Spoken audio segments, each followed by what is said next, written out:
I may have to cut off the bottom of my bracket, like right there, because it won't fit otherwise. Okay, hold on.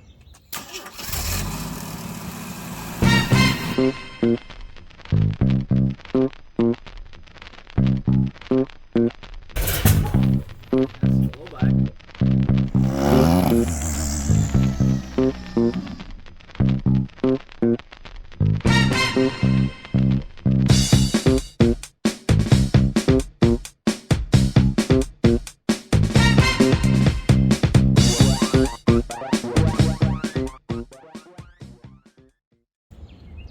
Welcome back to 10-Foot Customs, and last week for you guys we installed the Holley Sniper up front, and then this week we're going to install the EFI fuel tank. Now this is just the next day for me, but again a week ago for you guys.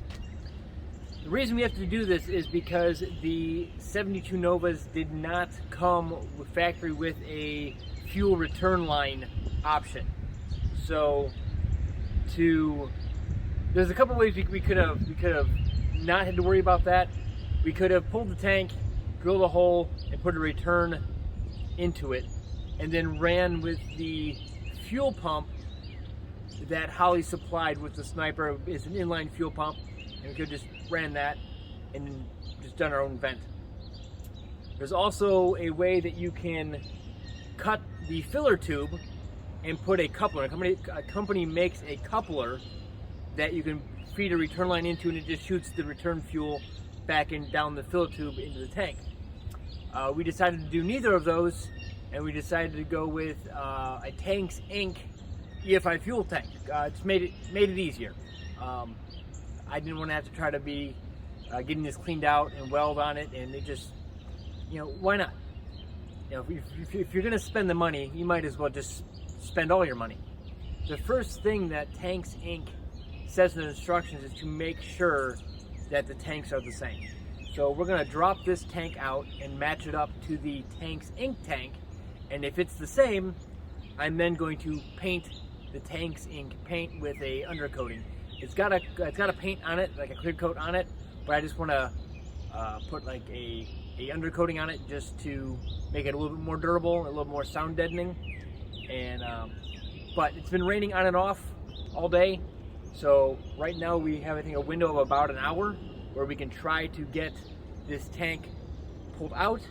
And if I can get the tank pulled out and get it matched up, that means tomorrow, when it's going to be like 65 degrees out, I can paint the new tank and get it ready to be reinstalled. Hopefully there's enough light to see what we're doing. Basically, I'm undoing everything I already did with this. But while I was under here yesterday, I noticed this is our line out to, or our line to the front of the car. And it goes into a steel line up here.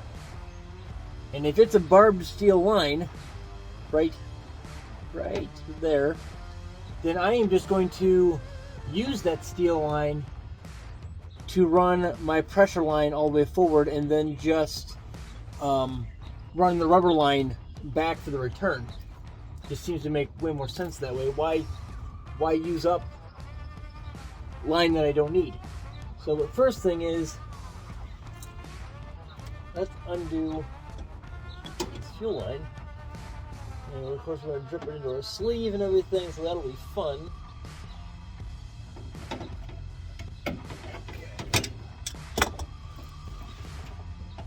There we go. This is going to spill fuel. Or not. That was fantastic. No fuel. Okay, so that one's disconnected. And then I've got vent lines that have to come off of it right here. These are not return lines. Though I don't know why you can't use them as return lines, but according to what I've read, you cannot. And then let's see, we've got a ground for our sending unit right here. stuff in the mouth. That's disconnected, so that's the line up. Vent line, sending unit line, and there's another vent line on that end of the tank, or yeah, it's having a vent line. They go up into the car right here. They gotta be vents. So let me undo this one, but again, I'm just gonna cut this anyway, so it really doesn't matter. I apologize for the bad angle. I was expecting fuel to be pouring out of this thing. I didn't really want fuel over the camera.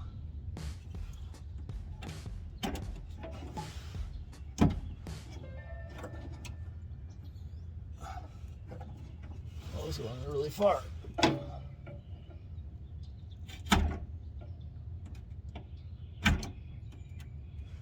Oh, that's gonna leak.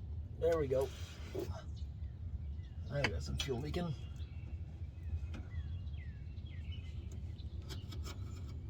Always cut toward yourself, I think, is the rule.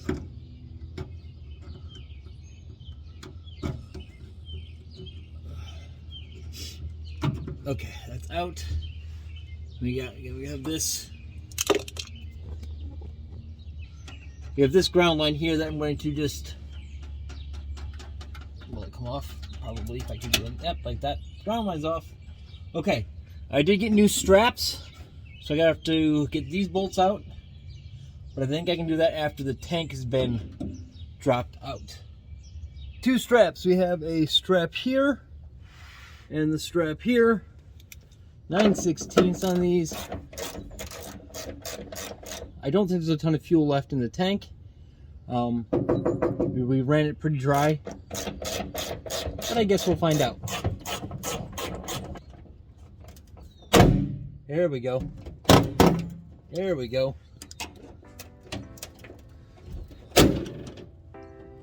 There it is.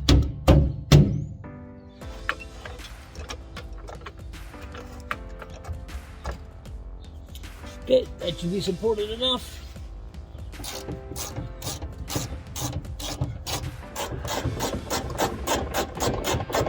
There's two. In theory, now we just lower the tank out. Now I know my sending unit isn't working, so there could be another wire up there that I'm unaware of. But I guess we'll see when we start to lower it. I thought we'd put it out of the way. Guess they do not. Yeah, we got a wire right here. We'll get that out later. Sending unit wire.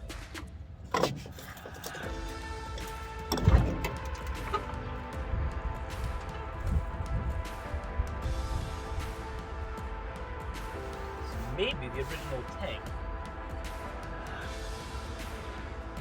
Huh, there's a tag in here. I don't think it would be on a map from like a tank.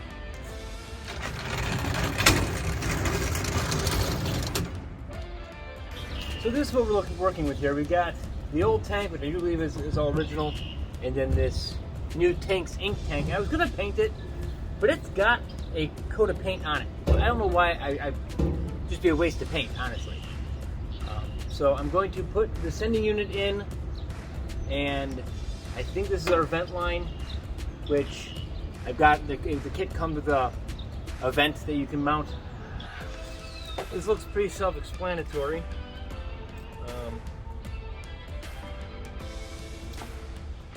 This is that, and it has to be cut. We got our sock for the bottom of the pump, which is right there. Pump. And this is an EFI setup, and we did check with them before we bought this to make sure that this would work with the Holley Sniper, and they said absolutely, so that's good. We gotta cut a bunch of this off.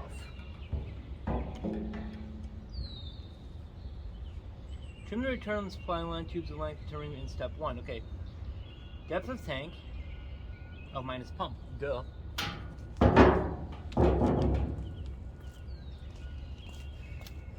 So we take this, drop it down, and we are at the shallowest end. We're at like 6.5 there, 6 3/4 there. That's going to sit kind of up front in the shallower side, so 6.5.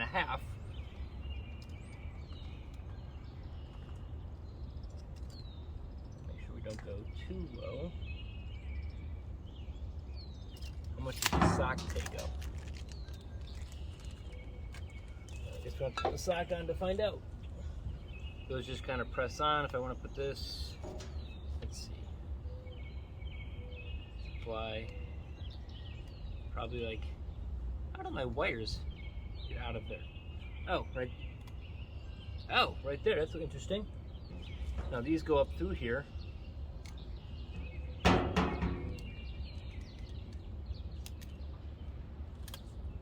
You cinch these nuts back down. It makes the seal. It's a compression seal on those. That's pretty cool. 6.5 is going to put me almost dead on that thing. So that's 6.5.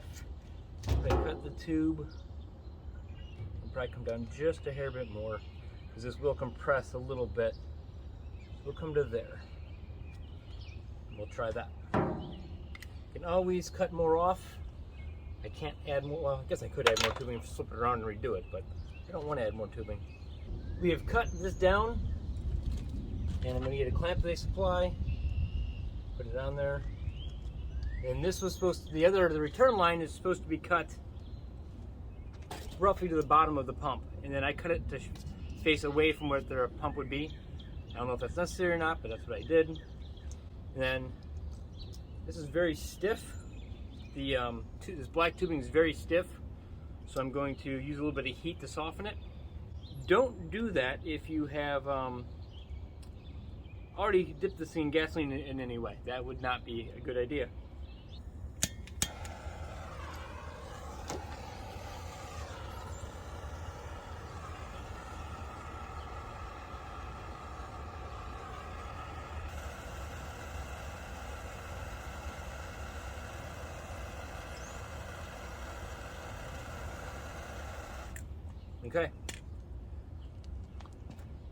Okay, heated it up, slid it in.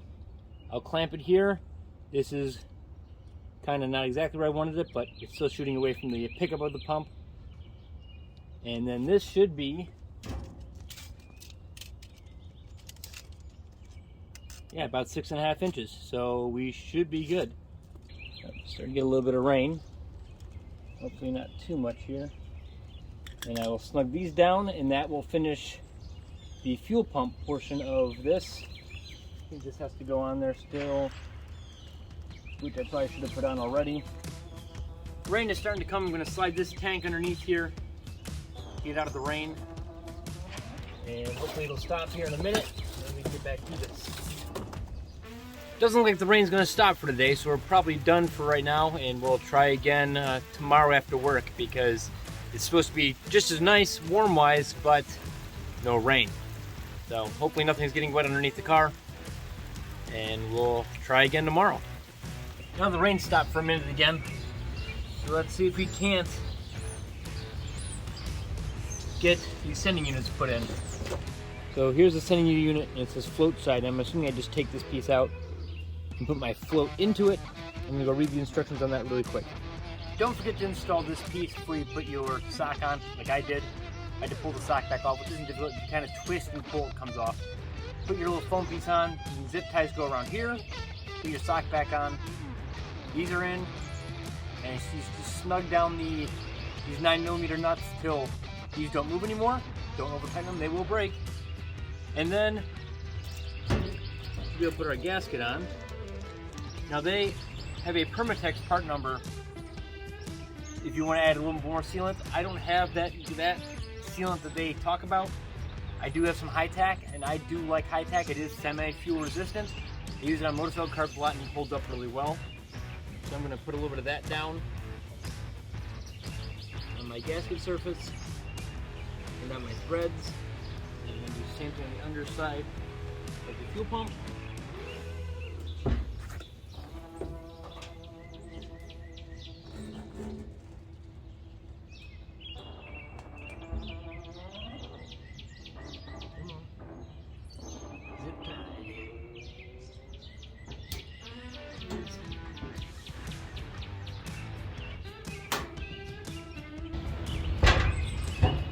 clamp is in the way. There we go.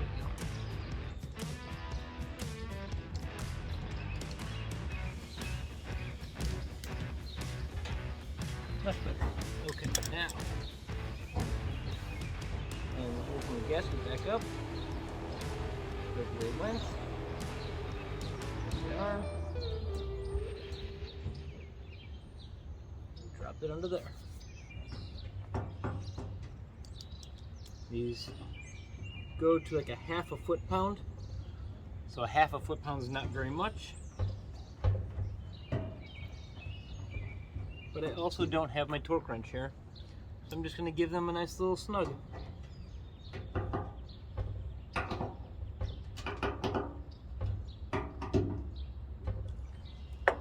Okay. Let's check. I don't think I've got the fittings for this, so I don't even know if I can install it today. Okay, working this piece here, because this tank is so shallow, I need to remove this bracket that we're not going to use anymore. It's like two stacked. So I'm going to remove the screws here. And we're not going to need this bracket at all. Move the pivot point to the center of the tank. 6.5 inches, so 3 inches from this, roughly. 6.5, 3.25 inches from the pivot. So we need to take this thing all the way up. This pivot, where the float pivot is, to be halfway down the tank, plus 1/8 of an inch to compensate for gasket thickness. It's hard to tell because, like I said, I'm 6 3/4, and I'm 7. We're gonna go on the 7 side. So 7 makes it 3.5 plus 1/8, 3 5/8 to the center of this pivot. It says to adjust the float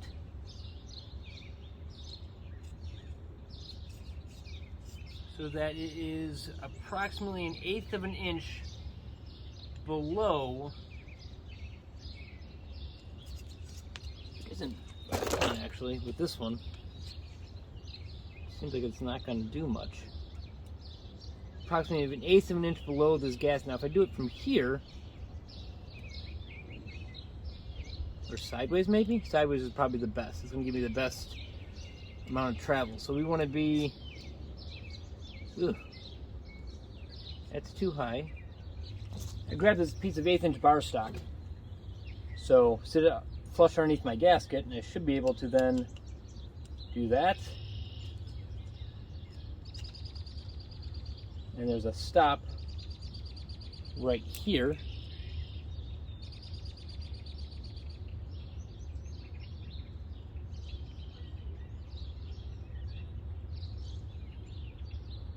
So if I go right there and snug it, and this comes up, I'm not touching the bar stock.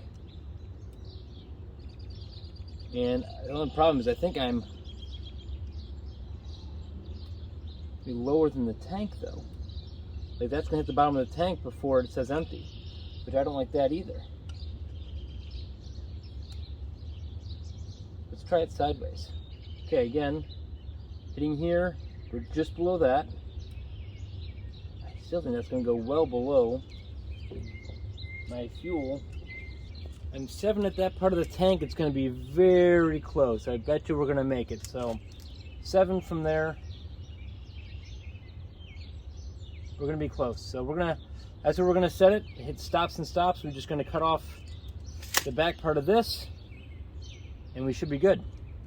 So if you find yourself in the predicament I just found myself in, this thing is clockable. If you break this nut loose just a little bit, you can turn the plate opposed to this, and then you can tighten it back down. And now it's where I need it to be. I don't know if I missed that in the instructions somewhere, but I didn't recall reading that this thing only fit one way. Wider holes. Okay, so that's how that's going to have to go. That's in, that's tight. As far as my holes go, this is sending unit signal, and this is sending unit ground. So I have a ground wire underneath the car. Then I can run these two that goes to a solid ground up front.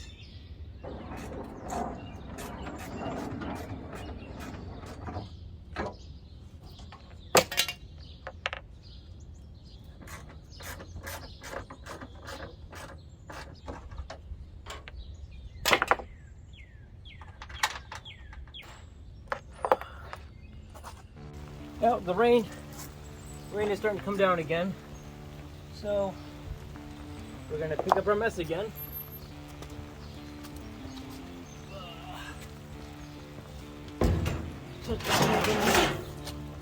And we're gonna run through the rain again.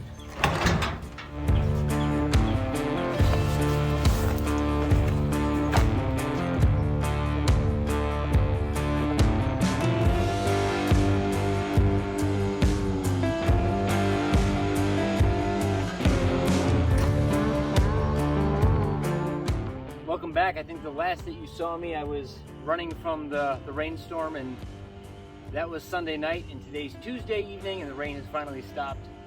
And so now we're going to put the tank in.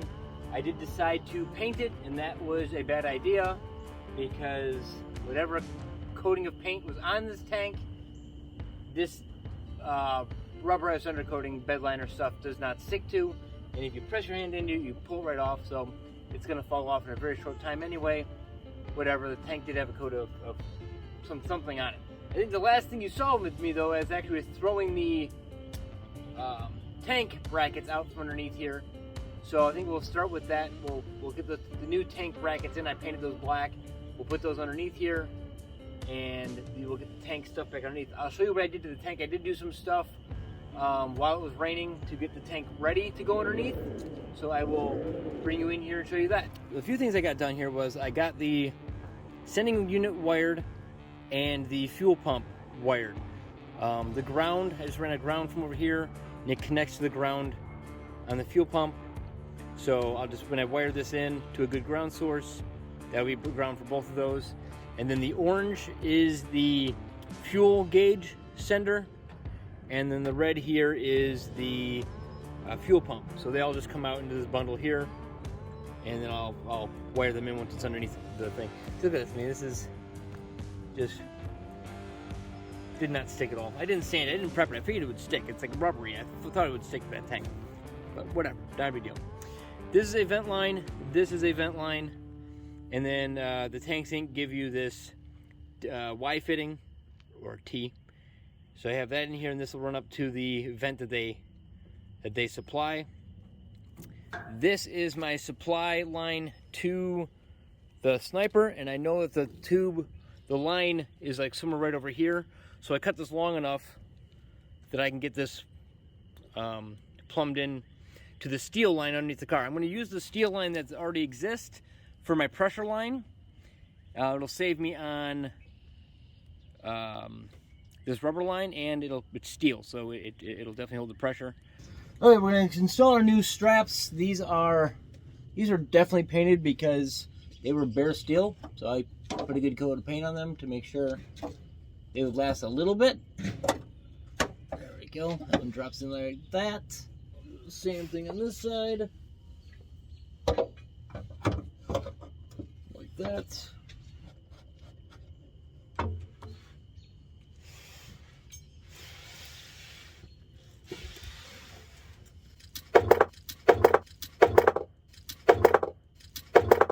Ow!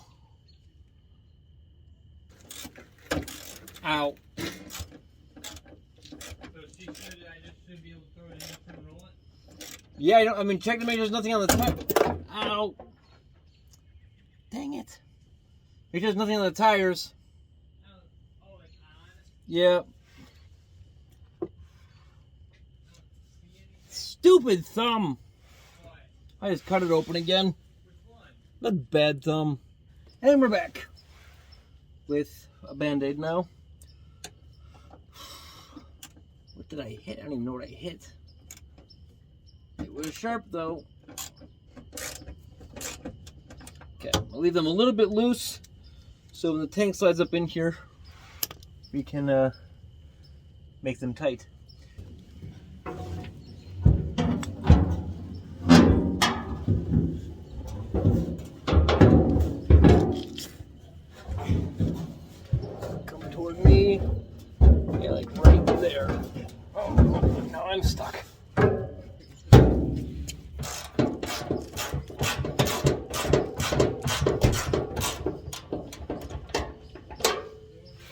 I think I'm going to call it for the night. I've got this ready to go up to my vent, which I got to figure out where I'm going to mount. This is my supply line that runs out here and goes... Kobe's welding in the garage. Goes up and hits the steel line right here. And then this is my return line that I'm going to run up and zip tie along the steel line, keep it away from the exhaust pipe, and run it to the front of the car. And tomorrow I will come underneath here and wire this stuff in. Again, this one I don't know I'm running yet. I know I have, like I said, I have that Dakota digital gauge, so this is going to go to that. But I don't have that installed yet, so I might just kind of leave that underneath here for right now. But this, I know this is a good ground wire because I ran it. So I know that's good. And then this is going to go to the blue wire that came off the Holley. And then that should have the back of this pretty much wired in. So that will be it. So that will be it for tonight. Hopefully one more evening after work I can come and complete up this whole EFI installation. And we'll get a start on it. And we'll see how it runs.